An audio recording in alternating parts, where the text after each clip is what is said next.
மதிப்புச் சங்கிலி. Value chain. 1. பொருள். வாடிக்கையாளர்களுக்கு மதிப்பை உருவாக்கவும் போட்டி நன்மையைப் பெறவும் ஒரு வணிகம் செய்யும் செயல்பாடுகளின் தொடர் மதிப்புச் சங்கிலி ஆகும். 2. கருத்து.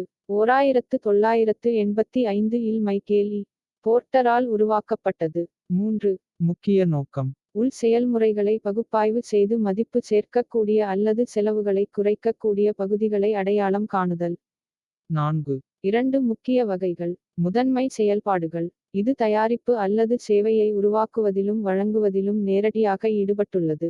ஆதரவு செயல்பாடுகள். இது முதன்மை செயல்பாடுகளின் செயல்திறனை மேம்படுத்தவும் உதவுகிறது. 5. முதன்மை செயல்பாடுகள் பின்வருமாறு. மூலப்பொருட்களை பெற்று சேமித்து வைக்கும் உள்வரும் தளவாடங்கள்.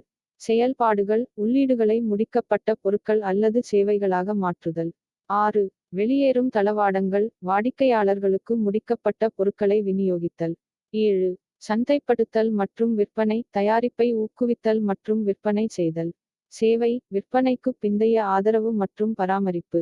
ஆதரவு செயல்பாடுகள் இதில் அடங்கும். கொள்முதல். பொருட்கள் மற்றும் வளங்களை வாங்குதல். 8. தொழில்நுட்ப மேம்பாடு. தயாரிப்புகள் மற்றும் செயல்முறைகளை மேம்படுத்த புதுமை மற்றும் தகவல் தொழில்நுட்பத்தை பயன்படுத்துதல். மனிதவள மேலாண்மை. பணியாளர்களை ஆட்சேர்ப்பு செய்தல், பயிற்சி அளித்தல் மற்றும் ஊக்குவித்தல்.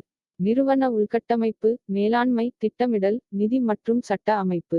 மதிப்புச் சங்கிலியின் குறிக்கோள். வாடிக்கையாளர்களுக்கு மிக குறைந்த செலவில் அதிகபட்ச மதிப்பை வழங்குதல். 9. போட்டி நன்மை.